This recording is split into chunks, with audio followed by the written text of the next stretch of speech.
We got sex appeal, I'ma keep it real. If I didn't have a deal, I'd still be worth the mill. My own girl, and I'll be doing things that you won't respect. Little Kim the Queen. Song because I talk a lot about what I went through during the trial and a lot of unloyal people and a lot of things I've gone through.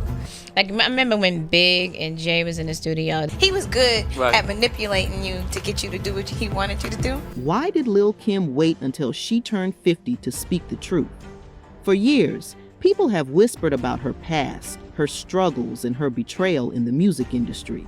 I am talking about Jay-Z. Did Jay-Z really betray Lil Kim? Were they more than just friends? Now you wanna buy me diamonds in Armani suits, Age of Venedini and Chanel 9 boots. Now, Lil Kim allegedly says Jay-Z used his power to control and manipulate her. She also talked about her appearance change, her surgeries, and legal troubles. What really happened to Lil Kim? It's time to find out. I come from Bed-Stuy, as you can see the two of they gon' die. Let's start with the feud with Foxy Brown. Lil Kim and Foxy Brown were once friends. They both came up in the rap world around the same time in the 1990s. But as they became famous, their friendship turned into one of the biggest fights in hip-hop history. The beef between them lasted for years and even led to violence. Many fans still wonder how it all started. Last week, police say it was Lil Kim's posse versus friends of Foxy Brown. 5 guns in all, 21 shots fired, and 1 man shot in the back. Some people say the fight wasn't really about them at first. DJ Clark Kent, a well-known figure in hip-hop, once explained that a man named Daddy Yo, who was part of Junior Mafia, thought about bringing Foxy Brown into the group, but in the end, they chose Lil Kim instead. Clark Kent said this decision had nothing to do with a rivalry between Kim and Foxy. This happened before either of them became famous. I'm not the one you sleep with, then eat quick. Want a cheap chick? Better go down a freak. At the beginning of their careers, Kim and Foxy actually got along well. They were young female rappers in a male-dominated industry, and they had similar styles. Many people thought they could be a powerful duo in hip-hop, but things started to change, and soon they became enemies. One theory about their feud comes from hip-hop journalist Kim Osorio. She heard that their fight may have started because of their album covers. When you look at their first albums, you can see that they wore the same outfit.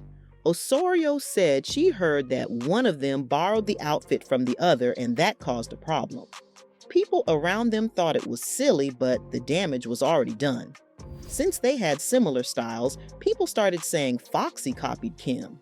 Even though Foxy admitted Kim was the first to do the sexy and hardcore look, Kim may have felt that Foxy was taking too much from her. On the fire. After 2-3 years of just being verbally attacked, I felt like I owed it to my... In 1997, there was a chance for Kim and Foxy to work together. Lyor Cohen, who was Foxy's brother, once said in an interview that he planned to give both Kim and Foxy $500,000 each to make an album together. The project was going to be called Thelma and Louise, and they were supposed to record it at a famous studio called The Hit Factory. But when the day came, neither of them showed up. One of the first times Foxy Brown talked about the feud was in her song, My Life. Man, cause I made it. Now friends intimidated, hated that I'm in the same game as them. Foxy said money ruined everything and wished things had not turned out that way. She also talked about how fame can destroy friendships. That same year, Lil Kim responded in a song called Play Around, which was on Lil Cease's album. People think this was a message to Foxy. Around the same time, Diddy told other female rappers to stop copying Kim's style. Since people always compared Kim and Foxy, this seemed like another attack on Foxy. We got sex appeal, I'ma keep it real. If I didn't have a deal, I'd still be worth the mill. Kim even said Foxy's record label knew she was not a star. She also suggested that Foxy paid people to write her lyrics. Kim made it clear she had no respect for Foxy and did not see her as competition. A week after the shooting Kim was involved in, Foxy tried to end the beef.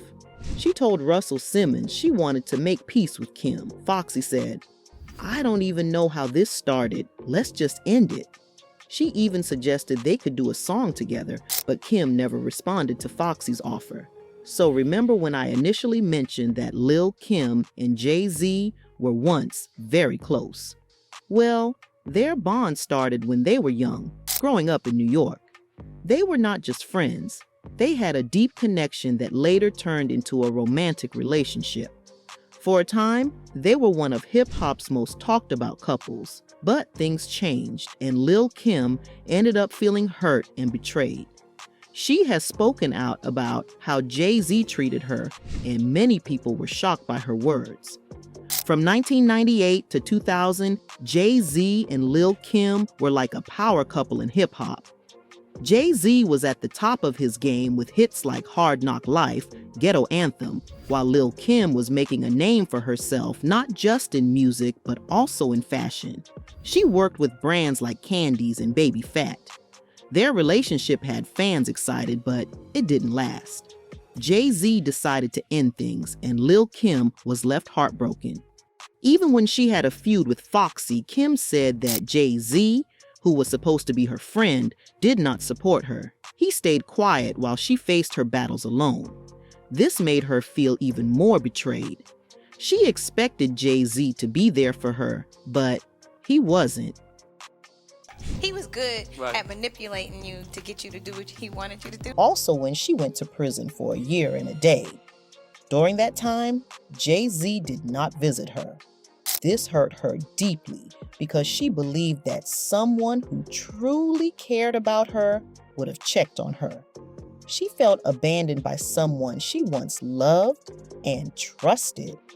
But her disappointment with Jay-Z goes beyond just their personal relationship.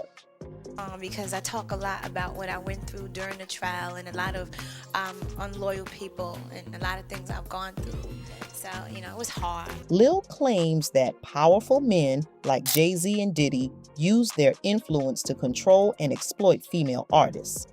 According to her, they took advantage of her and others, using their power to keep them in line. She believes that women in the industry have often been mistreated and pressured into situations they didn't want to be in.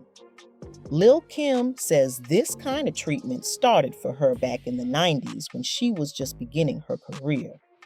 Back then, Jay-Z and Diddy were two of the most powerful men in hip-hop. She claims they used that power to manipulate her and other young artists. Jay-Z has not responded to Lil Kim's claims, and it is unclear if he ever will. But for Lil Kim, the damage has been done. She feels used, abandoned, and betrayed by someone she once loved and trusted. Buy me diamonds in Armani suits, Age of Venedini and Chanel 9 boots. Lil Kim and Biggie Smalls had one of the most famous relationships in hip-hop history. Their love story was filled with both happy and painful moments. Kim recently shared a sweet memory of Biggie when they first realized he was becoming famous. She said they were in California when a crowd of people recognized him. She was shocked and told him, "You don't see all these people looking at you and screaming your name?" But Biggie remained humble. He acted like it was nothing. Kim was amazed because at that time, she was not famous yet.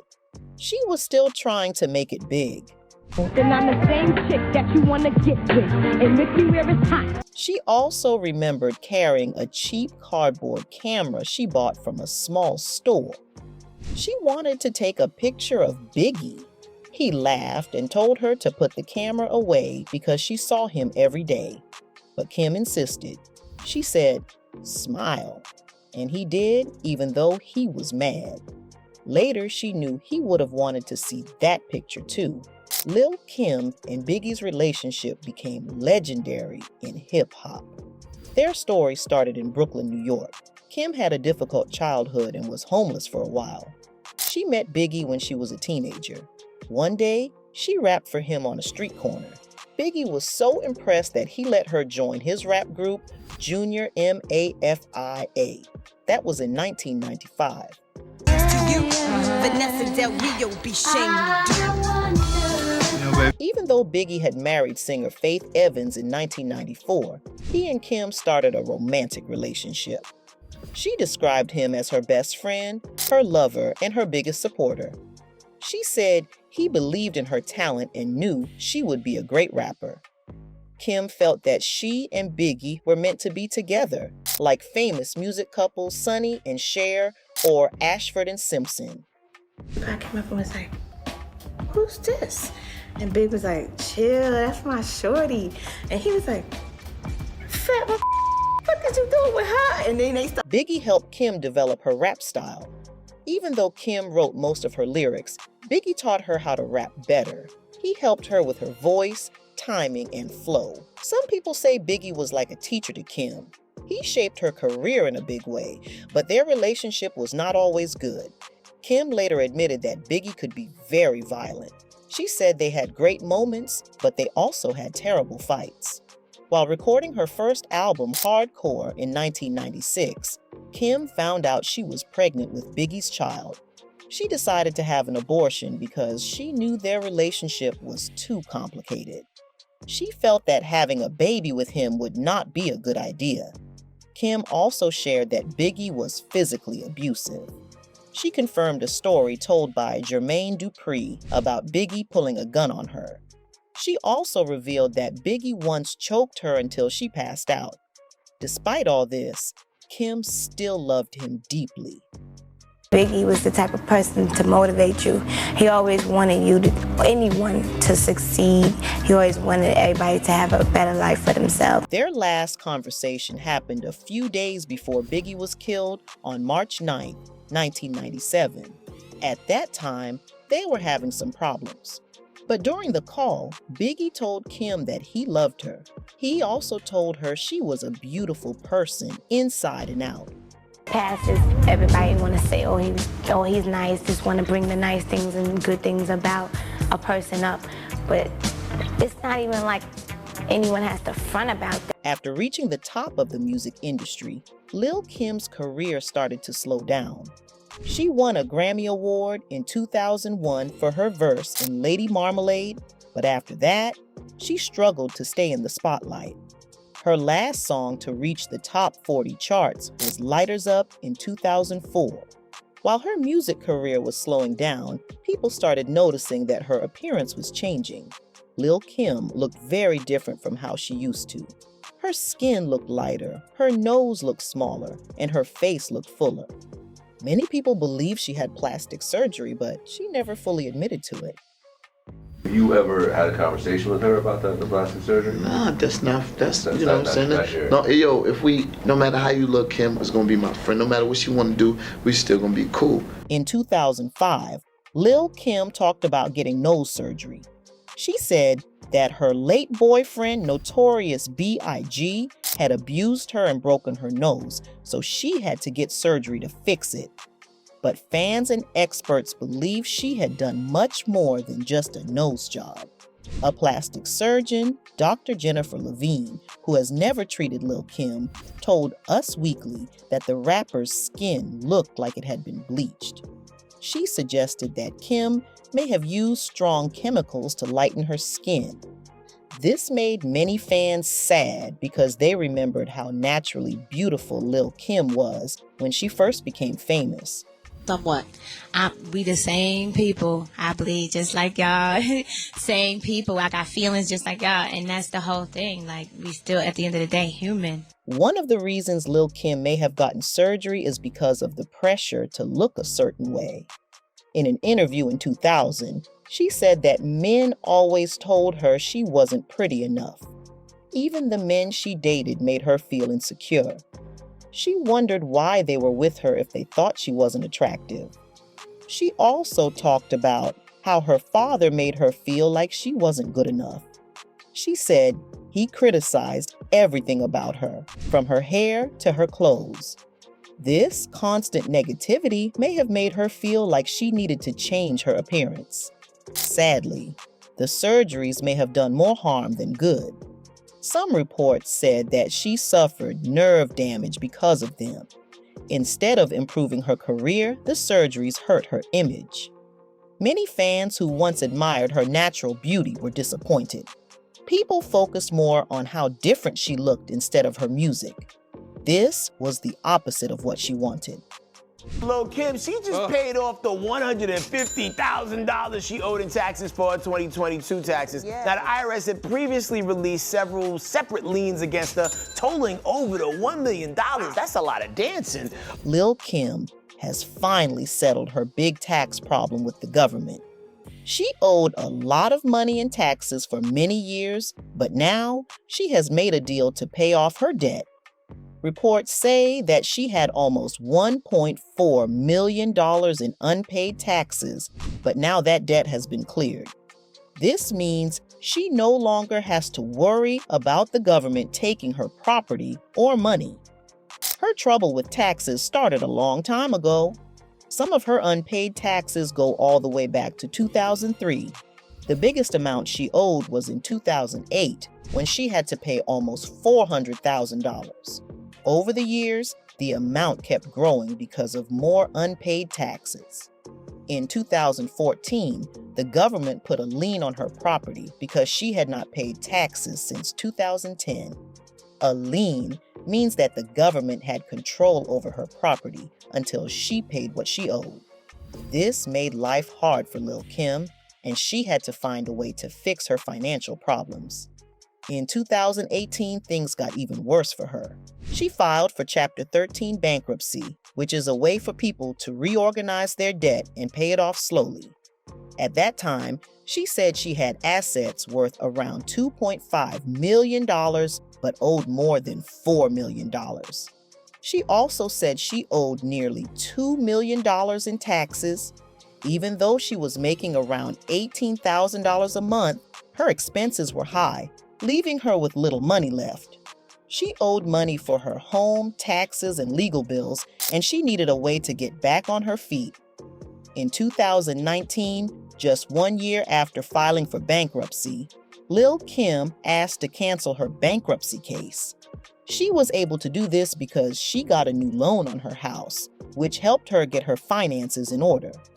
With this new loan, she no longer needed the protection that bankruptcy would give her. Now, in 2023, she has finally settled everything. She no longer owes the government, and she can focus on her music and career without worrying about her past tax problems. Over time, Kim's fame started to fade. Then, in the mid-2000s, Nicki Minaj came onto the scene. I said, excuse me, you're a hell of a guy. I mean, you're like pelican fly. I mean, you're so... She quickly became one of the biggest names in music. Many people even call her one of the greatest rappers ever.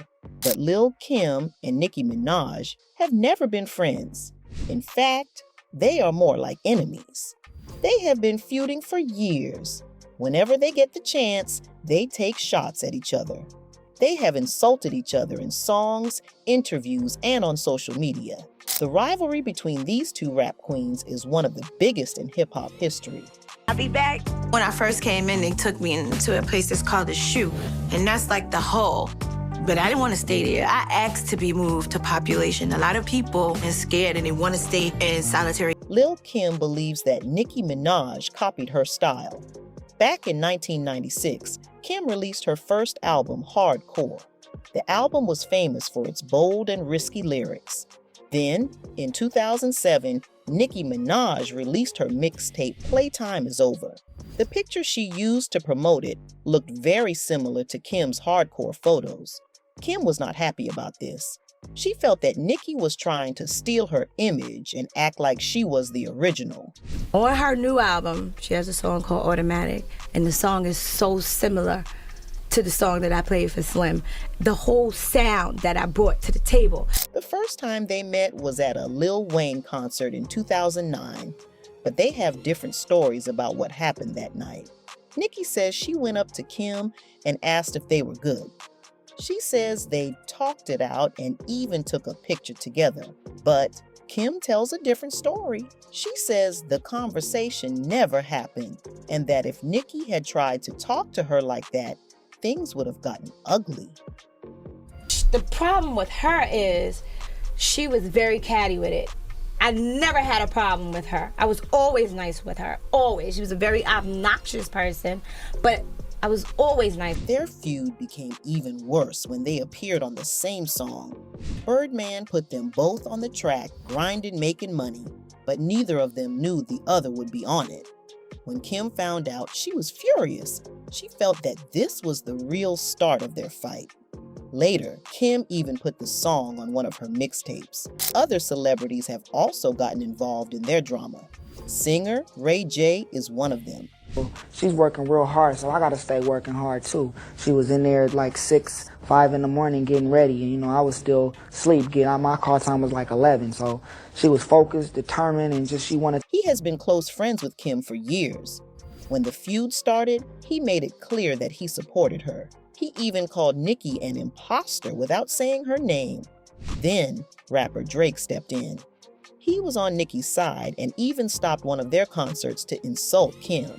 In 2010, Nicki Minaj released her first album, Pink Friday, and it was a huge success.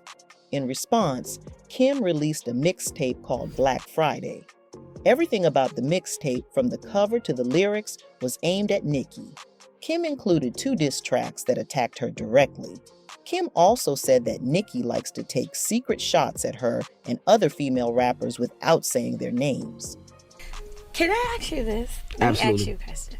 Okay, how come when I come up places, they want to ask me these questions, but they don't never ask her? Oh, we definitely did. Yeah, we did ask her. Absolutely. Nicki Minaj also released a diss track called Tragedy in response to Kim's Black Friday mixtape. This showed that their feud was not going to end anytime soon. Even though Kim stepped away from the spotlight for a while, she continued to bring up Nicki in interviews. She felt that Nicki should not take secret jabs at her, but should say things directly. Real cocky type of girl, whatever. She always wanted to be like you. She always wanted to be, and she would say, In 2018, things seemed to calm down. During an interview, Kim said she was done with the beef. She even wished Nicki good luck and said female rappers should support each other. But peace didn't last long. Nicki later called Kim a sore loser in another interview. She also pointed out that Kim had fought with many female rappers before. Nicki said she won the battle, and Kim would always be remembered as the one who lost.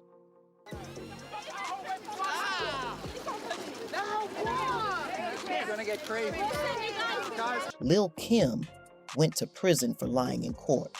She got a sentence of 1 year and 1 day. She also had to pay a fine of $50,000. The reason she was in trouble was that she lied to protect her friends.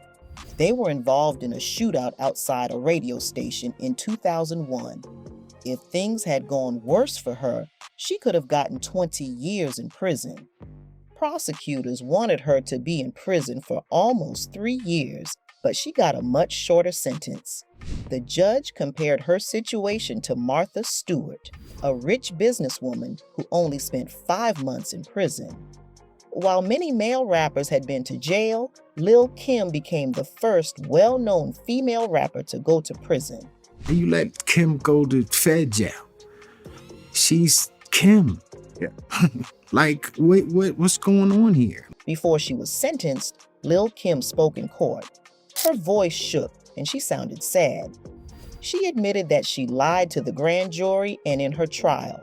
She said she thought she was doing the right thing back then, but now she knew it was wrong.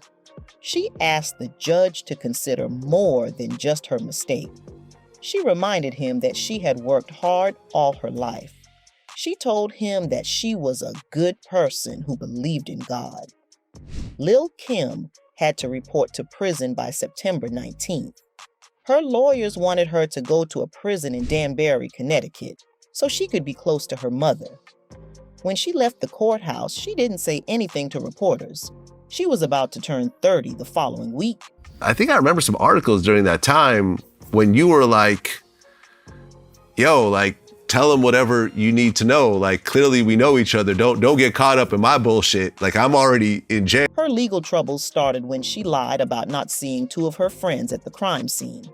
These friends were her manager, Damian Butler, and a man named Sweef Jackson, also known as Gutta. Both of them later admitted to gun charges. During her trial, the jury saw pictures from a security camera at the radio station. These pictures showed Butler holding the door open for Lil Kim. 2 witnesses also said they saw her with Butler and Jackson that night. The shooting happened outside Hot 97, a popular radio station. Lil Kim's group had a fight with another rap group, Capone in Noreaga. The argument started because of a song called Bang Bang. The song had rude lyrics about Lil Kim from another female rapper, Foxy Brown. The fight got out of control and shots were fired. 1 person was injured. Lil Kim later said she had stopped talking to Butler and 2 other men, Antoine Banger Spain and James Lil Cease Lloyd. They had testified against her. She said they had taken advantage of her kindness. She had let them live in her house in New Jersey, but they did not show her respect. On the day she went to court, some of her fans came to support her. One man wore a t-shirt that said, "Free Lil Kim" and "Real Men Don't Snitch."